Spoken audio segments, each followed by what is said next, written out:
Halo semuanya, perkenalkan nama aku Mila Zefaulia dengan NIM C1 Channel 24138 dari Prodi Akuntansi Fakultas Ekonomi dan Bisnis Universitas Jambi dengan dosen pengampu Bapak Dr. Brimeka Putra SMSI dan Ibu Restuhani Nanisa SEMAK. Baiklah, di sini aku akan membahas tentang laporan keuangan fiskal badan. Nah, pertama-tama kita masuk ke pengertian laporan keuangan fiskal. Laporan keuangan fiskal adalah laporan keuangan yang disusun berdasarkan ketentuan peraturan perpajakan yang berlaku dan digunakan sebagai dasar untuk menghitung penghasilan kena pajak dan pajak terutang. Perbedaan mendasar antara laporan keuangan komersial dan fiskal itu terletak pada tujuan penyusunannya. Laporan keuangan komersial bertujuan untuk memberikan informasi yang relevan dan andal bagi pengguna laporan keuangan dan pengambilan keputusan ekonomi.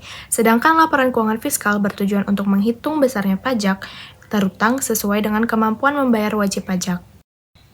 Koreksi fiskal. Koreksi fiskal adalah penyesuaian atau koreksi yang dilakukan terhadap laba atau rugi komersial yang dihasilkan berdasarkan standar akuntansi keuangan untuk menghasilkan laba atau rugi fiskal yang menjadi dasar perhitungan pajak penghasilan terutang.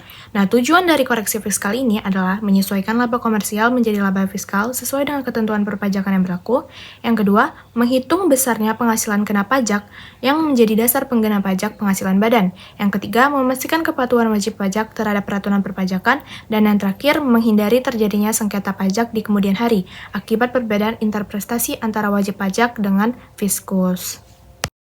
Untuk jenisnya ada dua. Yang pertama ada positif, yaitu koreksi yang mengakibatkan bertambahnya laba fiskal atau berkurangnya rugi fiskal dibandingkan dengan laba atau rugi komersial. Contohnya itu ada harta yang dihibahkan, bantuan atau sumbangan, kecuali yang memenuhi syarat sebagaimana diatur dalam peraturan perpajakan. Yang kedua yaitu negatif, yaitu koreksi yang mengakibatkan berkurangnya laba fiskal atau bertambahnya rugi fiskal dibandingkan dengan laba atau rugi komersial. Ini contohnya penghasilan yang bukan merupakan objek pajak seperti bantuan atau sumbangan, warisan, dan hibah.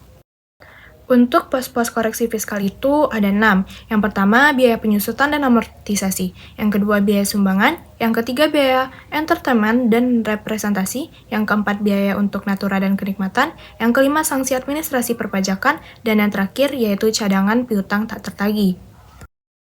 Materi terakhir yaitu rekonsiliasi fiskal. Rekonsiliasi fiskal adalah suatu mekanisme penyelesaian atas laba komersial yang berbeda dengan ketentuan fiskal untuk menghasilkan penghasilan neto atau laba yang sesuai dengan ketentuan pajak.